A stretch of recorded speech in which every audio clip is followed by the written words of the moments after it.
Good morning. My name is Michael Leeserman here with the Trial Guide's tip of the day. This first day of summer, the summer solstice, June 21st, 2023. Today's tip comes from Jim McComas's Dynamic Cross-Examination, a whole new way to create opportunities to win. Jim is here with us today. Thank you for being here. Will you please read today's tip and talk a little bit about your book?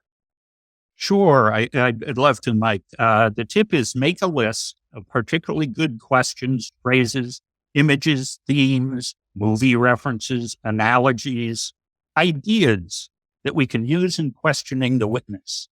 Then take that list and put it in the witness file. There's a witness file for every witness. And by the way, you should have from the start of your case an opening file and a closing file for your opening statement and closing argument, and put those ideas in there too. One example is I had a case one time, it's actually a civil case, and the perfect analogy was it was the perfect storm. So I just thought of that while I was, driving in the car, wrote that down, that in there, and then later comes out becomes the theme for the case. But more interesting, I think, are a couple of additional ideas I want to mention too. The first is that it takes a lot more courage to win a case than it does to lose. It's easy to rationalize and start making up excuses. And you've seen this when the opponents at depositions or in pretrial discovery or preliminary hearings are already making excuses about what's wrong with their case or how they sought to settle or blah, blah, blah, come and talk to me. They're reluctant to give their all in the case. But we who represent the underdogs have to give our all in every case. Believe me, the jury is watching. One of the most notorious cases I ever did in Alaska resulted in an acquittal. And talking to a juror afterward, the juror said to me, it was such a close case, but we could see how you and your co-counsel really believed in your client. And that made the difference for me. Think about that. If you blink, the jury will see you blink. You have to have the courage to go in and just put it all out there, put everything out there. And if you lose, we all know how that feels.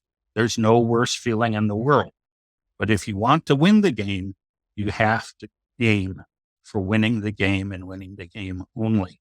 And that leads to my final point, which is the greatest limits on our advocacy in court are always self-imposed. It's not the judge in his rulings. It's not the prosecutor or the criminal defense lawyer. It's us. It's us worrying about, should I really go the next question here? Should I really make this point in argument? What will they say? What will the response be? This whole concept of self-censorship, so as not to look bad, leads to entirely the wrong thing. There used to be a school of cross-examination before dynamic cross called look good cross. That was a yes-no method. And the goal was to finish the cross-examination without having blown the case, and the attorney looks good while doing it.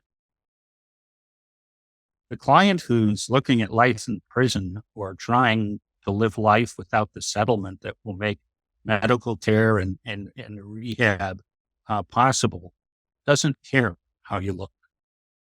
That client wants you to win the case. And that's what we got to do. Wow, that's very wise. I know I've found myself in the middle of trial. I catch myself thinking, what does the jury think of me? Are they impressed? And I have to just say, stop it to myself. Stop it. It's not about me. I don't care how I look. I can't care. That's not why I'm here. So that's very wise. We care about the truth. We have to, if we want to be successful. And you're right. That takes some courage. I think that's what you mean when you say it takes courage to win, courage to be there, vulnerable, truthful, credible, and not caring how you look, if it means that you're getting your point across. To use another music analogy, It's like Janis Joplin standing in front of 50,000 people letting everything out.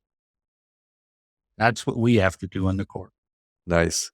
Well, thank you so much for being here today, Jim, and for sharing your tips and wisdom. Thank you, Michael. It's been a pleasure. Let's take a moment together to take a deep breath and appreciate the fact that we're alive today. Let's be grateful for the fact that as lawyers or paralegals or whatever our jobs may be, that we have the opportunity to help reduce suffering in the world. May we, in our efforts today, help repair the world. May we fiercely and compassionately advocate for our clients and champion their stories. I'm going to ring a bell 3 times now.